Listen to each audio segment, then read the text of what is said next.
Hello. Hello, morning.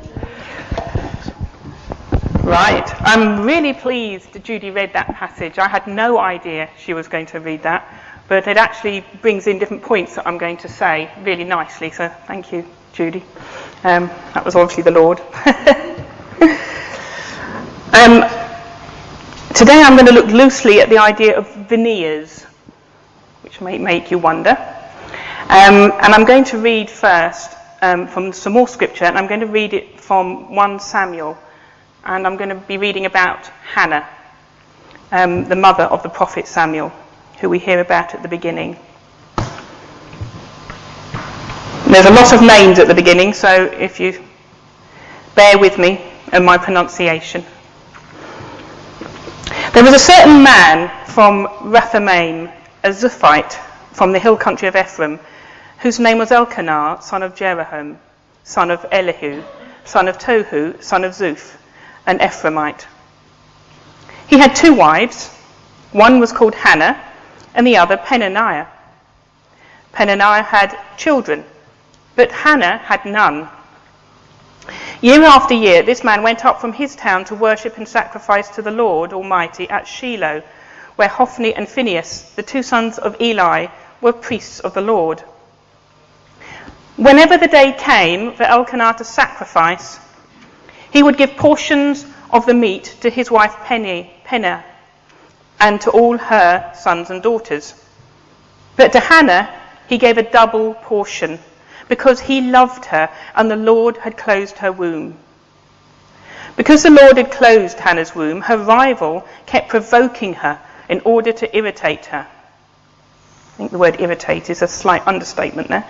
This went on year after year. Whenever Hannah went up to the house of the Lord, her rival provoked her until she wept and would not eat. Her husband Elkanah would say to her, "Hannah, why are you weeping? Why don't you eat? Why are you downhearted? Don't I mean more to you than 10 sons?" Once, when they had finished eating and drinking in Shiloh, Hannah stood up. Now Eli the priest was sitting on his chair by the doorpost in the Lord's house.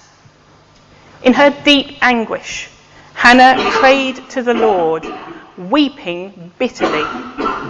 And she made a vow, saying, "Lord Almighty, if you will only look on your servant's misery and remember me, and not forget your servant, but give her a son, then I will give him to the Lord for all the days of his life, and no razor will ever be used on his head." As she kept on praying to the Lord, Eli observed her mouth. Hannah was praying in her heart, and her lips were moving, but her voice was not heard. Eli thought she was drunk and said to her, "How long are you going to stay drunk? Put away your wine." "Not so, my lord," Hannah replied. "I am a woman who is deeply troubled. I have not been drinking wine or beer. I was pouring out my soul to the Lord. Do not take your servant for a wicked woman.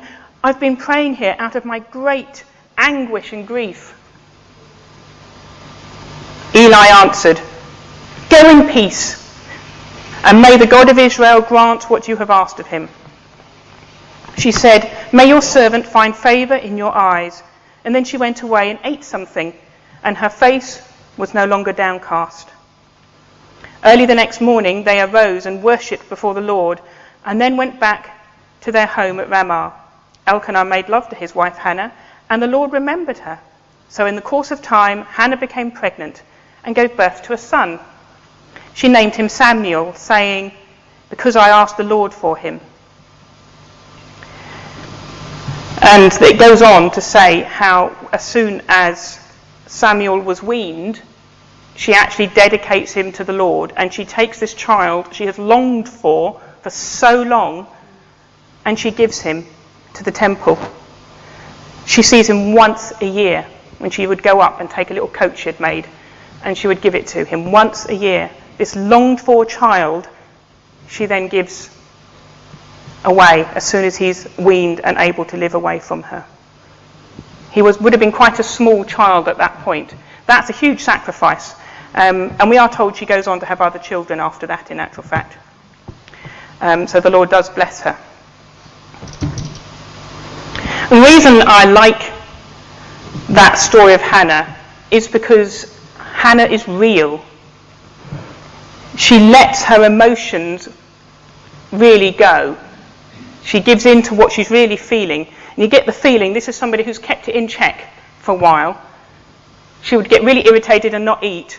And then she would try and keep it all inside, and then they'd go away again. And then the next year, they would go up to the temple again, and the whole thing would go through again. And this time, she just can't take anymore, and she goes to the Lord, and she just pours it all out to him. And it's not always something we're very good at in churches. Don't know if you know, this is my personal experience in a lot of the churches I've been to. We tend to have a veneer over what's going on. It's lovely, thank you. Yes, I'm fine.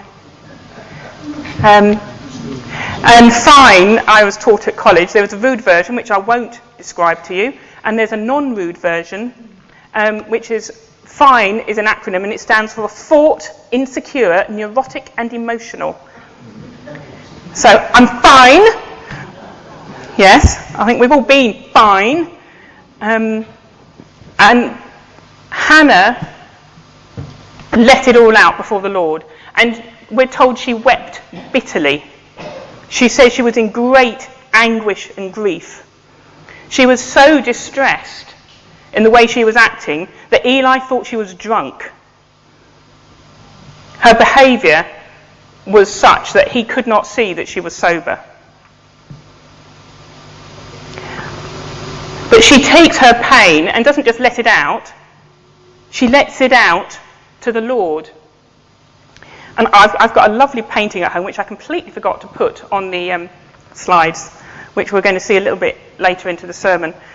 And it's of huge, it's just a big picture, and most of it is green and blue, beautiful greens and blues, and it's the temple steps. And you can see all this vast temple, and at the bottom, about a third of the way down, there's this tiny wee little figure who you can see. I don't know how artists do it. In just a few brush strokes, they make you look, and you can see that this is a woman in deep anguish, and she's crying out before the Lord. And it just really touched me, that painting, and so much so I bought it. It cost me £400, and I wasn't earning a great deal of money at that time, and I was thinking, should I? But it touched me so much, and it's now in my bedroom. It's where I keep it in my bedroom, which has become the sanctuary between me and the Lord. And it reminds me to always let out to the Lord what I am really feeling. Because when I really let out what I'm feeling to the Lord, that's when things start changing. It doesn't always mean he's going to give me what I want, but it does mean my feelings, my attitudes, and the way I deal with it starts to change. But if I go to the Lord and say, I'm fine, you're the Lord, I love you, and sing a hymn and read a Bible passage, and then I pray for my friends, please bless so-and-so, and bless so-and-so, and so-and-so's going through a really hard time, and you pour your heart out to the Lord about this other person who's going through a really hard time, and then, Lord, I'm fine, and then you finish your prayer time. You haven't actually met the Lord as you are. In John chapter 4, Jesus meets the woman at the well, and he tells her that the days are coming when people will worship in spirit and in truth.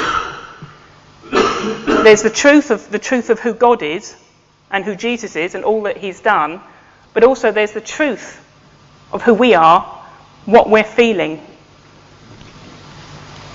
And I kept in a lot of pain. I spent my whole life wanting children. I now can't have children. I never had my own children. And the pain of realising that was going to happen, that I wasn't going to have children, I can't begin to tell you how painful that is to go through. And I kept it all in. I didn't let it out. I would cry to God a little bit, and I would call it like crying from here upwards. Do you know what I mean? You just let out this bit of it. You don't go for the gut. And one day after church, and I was working as the evangelist in this church, and this lady who I knew very well, and she was a prayer minister. She worked for people called the London Healing Mission. And I knew the way they dealt with praying was to sit there and invite Jesus into the situation. I think I knew that subconsciously. I didn't do all this consciously, but she was absolutely the right person to take my pain to. And she knew I was struggling with this. And I just looked at her and said, she said, "How are you?" And I just knew when she said that, the floodgates were going to open. And I thought a rude word, which I won't say out loud, because I knew I was in the coffee area. You know what it's like in coffee out there, and you've got all the people milling around and all of a sudden I thought, I'm going to wail. Unfortunately, Dee could see what was happening and led me back into church, and I did what Hannah did. I absolutely wailed for an hour or more, and poor Dee, she was very patient on the outside. I get the feeling she was she was getting a bit impatient on the inside from what she now says to me, bless her, because she's so lovely, Dee. But she just took my hand, and she held my hand, and she said, "I'm here with you. Jesus is here with you. You're safe, just let it out." And that's all I needed, and I wailed. There was no prayers, as she was praying quietly for me, obviously, because I know Dee, she would have been praying constantly in tongues in her head. But out loud, she did nothing but hold my hand, put her arm around my shoulders, and let me wail it out. Unfortunately for me, that was just a little too late. I kept in too much for too long, and that's when I turned away from God. But ultimately, it brought the whole issue out to God, and it's now worked through, and now I'm actually quite happy not to have had children. It gets me every now and again. It goes in waves, and every now and again a wave will hit me. But it doesn't hit as badly, and it hits in a way that I can cope with it, and I can put in various factors and sensible things and go off and whatever, and sometimes I just sort it out myself now. It's got to a level I can deal with quite easily.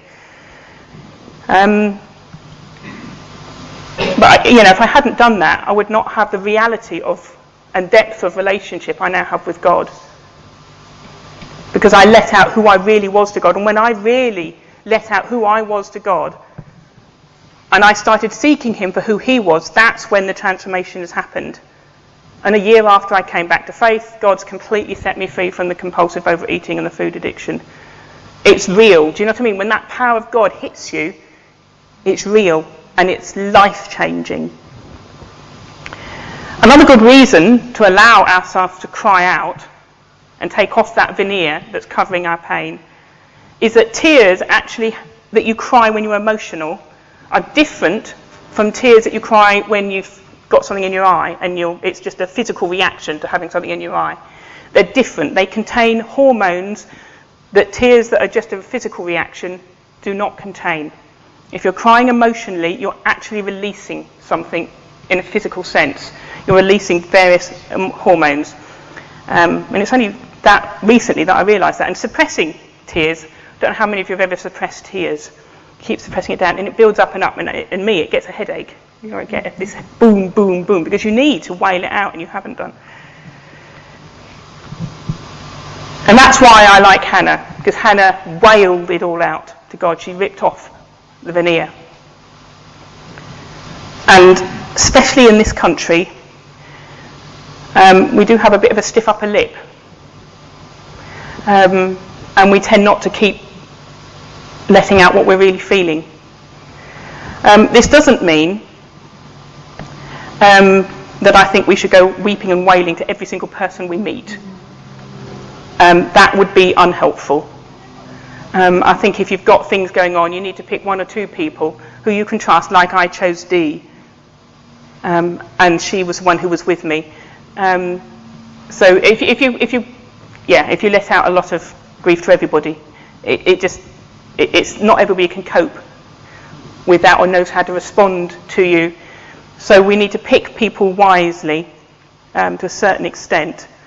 Or just crying out to God on your own in your room. The psalmist did it a lot, actually. This is Psalm 6. Have mercy on me, Lord, for I am faint. Heal me, Lord, for my bones are in agony. My soul is in deep anguish. How long, Lord? How long? Turn, Lord, and deliver me. And then later in the psalm he says, I'm worn out from my groaning. All night long I flood my bed with weeping and drench my couch with tears. My eyes grow weak with sorrow. That's Psalm 6. Psalm 42, my tears have been my food day and night, while men say to me all day long, where is your God? These things I remember as I pour out my soul. And he goes on to ask himself, why are you so downcast, O my soul? Why have you forgotten me? This is the psalmist who's normally full of faith. 1 minute he's saying, why have you forgotten me? Why are you so disturbed within me, O soul? But then he ends, put your hope in God, for yet I praise him, my Saviour and my God. And what you see when you look at Psalms, that where he's pouring out his heart, he pours out his heart, but at the same time he's saying, but yet I will put my hope in God. He's keeping Jesus, well, not Jesus in those days, because it would have been, Jesus hadn't been born by that stage. He's saying, God, I still believe in you. And sometimes that's an act of your will. It's not a feeling. And it's taken me a long time to work out that feelings and faith are not the same thing. I can be in deep anguish and letting out the deep anguish. But at the same time, my spirit is saying, I know my Redeemer lives. Job, in the middle of all his suffering, if you read through the book of Job, he suffered an awful lot at the beginning. And then he has all these unwise friends who basically aren't very helpful at all. And in the middle of it, he says, yet I know my Redeemer liveth. And it's just that turning your face to God and being who you are in his presence and trusting him. Even in Peter, in the New Testament, Peter tells us to cast all our anxiety on him because he cares for you. That's the place to put it all on to Jesus. And that's what I liked about the reading that Judy brought, is that come, buy without money. And the whole of that passage is all about the love of God. Come to me, he's saying, come to me as you are. And when it says, towards the end of that passage, it says, my ways are higher than your ways. He's actually talking about mercy there. When you read it, the whole context, he's talking about mercy. His mercy is higher and deeper and wider than you can ever imagine. His mercy is wider and deeper than us. But like me, if you do let out your pain, you might think you'll break into pieces. And that's sort of what happened to me. I did let out my pain, and yes, it did feel like I had been broken. And I've got some pictures, if I might have there's one. I don't know if you can see it very clearly. It's a bit of broken pottery if you look clearly. You've got a plate, and then there's two bits broken off it. And there's a bit in the Psalms that says, she says, put our glasses on, that would help, wouldn't it? Because I haven't got my glasses on. Oh yeah, that's clearer. I am forgotten as though I were dead. I have become like broken pottery.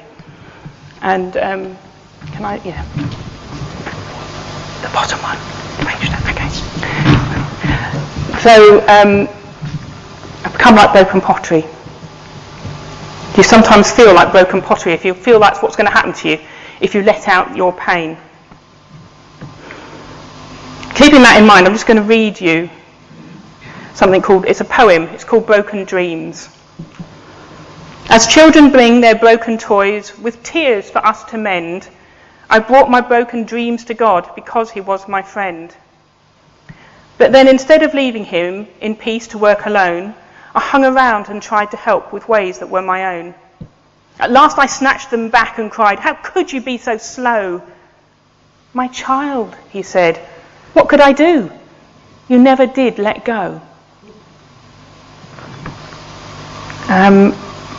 Sometimes we can feel that we're a broken plate. But if we don't give God the pieces, he can't mend it. That's the same plate. I don't know if you can spot it's been mended. And there's gold. Can you see the gold that's been put together? And this is a Japanese way of mending pottery. It's called Kintsugi.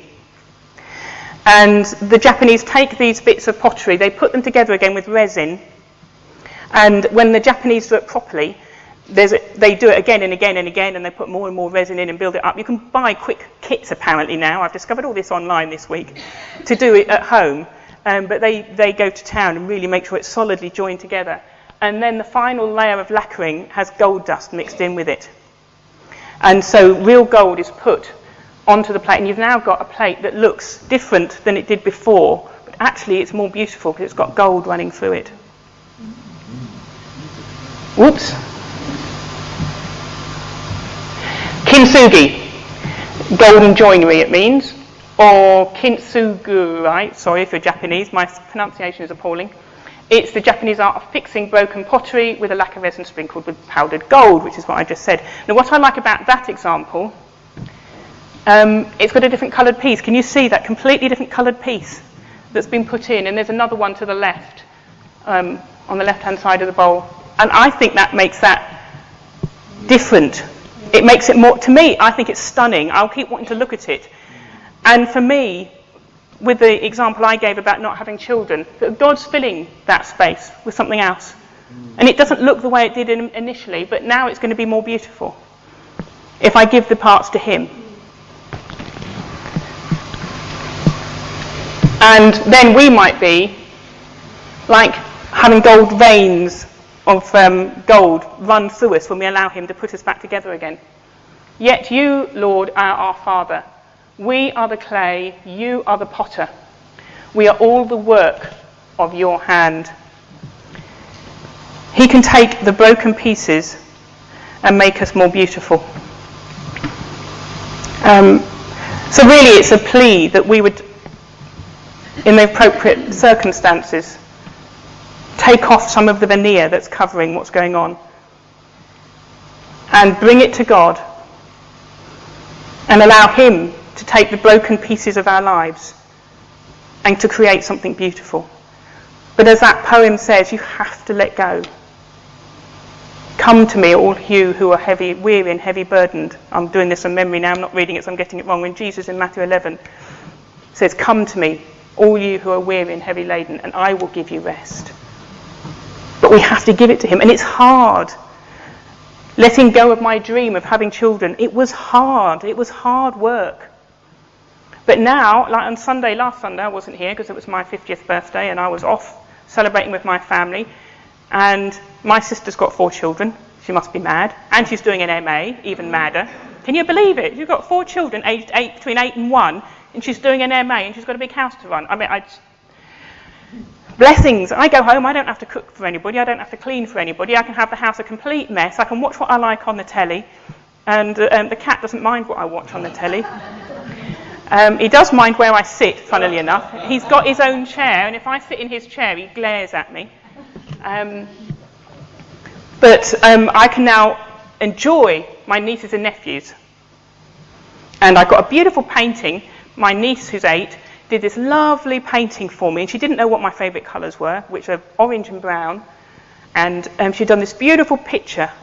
Happy birthday, Auntie Linda, 50 today, and pussy cats everywhere, and all in orange and brown. It was just lovely, and I treasure those things, and I loved spending that Sunday with them. It was wonderful. They had the hose on in the garden. You had a day of mist down here, I understand, but we had bright sunshine, over 20 degrees in Leatherhead, and we were running around the garden, and my brother was running in and out of the water, and he was being killed by a 3-year-old with a large plastic sword, and my other nephew, who's 18, it was just lovely. Children everywhere, fun, but I thoroughly enjoyed it. And then I get in the car, I drive, go home, and have a good night's sleep. I don't get woken up at 5 o'clock in the morning because a certain someone wants to scream or has got a dirty nappy or something. So I've learned to look at the good things. So I look at the little bit of blue pottery in the brown pot and think, aha, yeah, that's beautiful as well. Do you know what I mean? So I'm just going to show you some more pictures of this Kintsugi, and just as you look at them, Just imagine what broken pieces you've got in your life. Bring them to the Lord, and he will create something really beautiful out of them. His mercy knows no bounds. Just as Judy read, come to him. You don't have to have money, you don't have to buy anything. Just as Judy's passage, that was Isaiah 55 or 54, 55. So Isaiah 55, in case you were wondering where it was coming from, that was Isaiah 55. It just come without money, without price, just buy. You just get the feeling in that passage. Just come and give yourself to me, and just I will do something amazing and give you the most costliest stuff, the wine and the gold, without money. There's another one. There's a lot of this picture. If you Google Kintsugi, you actually get a lot of this particular picture. And I just think there's something really beautiful about it, but it's been broken and put back together again. And there's another one. Even everyday things like teapots, they're broken and put back together again with gold. They didn't serve cups like this at the Grand when we went for afternoon tea the other week. But actually I think that's really beautiful. And there's some more. That's it. So I might leave that up there for a minute. I don't think there's much more to say. I just want you to remember those pictures and not to be afraid of allowing the pain out, taking the veneer off. And that will benefit us as a church as well, not just individually, because if collectively as a church we're real with each other, we can deepen our relationships with each other, and we deepen the way we come to God as a church. And the more unity we have together, as we are accepting each other for our faults, we come together as a broken church and give him the broken pieces of our church and surrender them to him. He will do this with our church. And we'll be a whole crockery service all put back together again with gold lacquer and looking more beautiful. And it actually, I think it gives more hope to those outside the church, those who don't know the Lord. If they see us as all together, oh, everything's perfect, now I've come to the Lord. Actually, if you're not real, people think, oh, I could never be like that. I could never be that good. Oh, my life's not like that. But if you show the depth of who you are, that you are the depth of humanity that you are, if you see what I mean, if you just allow yourself to be fully human and allow God to come into that, people can see broken lives put back together. And when we hear testimonies like that, we're amazed, like John, the evangelist, whose surname I've forgotten, who comes here sometimes. John Lawson. When you hear his testimony and the things he did before he came to the Lord, and then in prison he discovers God, and his life has changed. His life is beautiful now, isn't it? Going around bringing people to the Lord, and God's taken him, putting them back together and made him a vessel for something really beautiful that is drawing people to Jesus.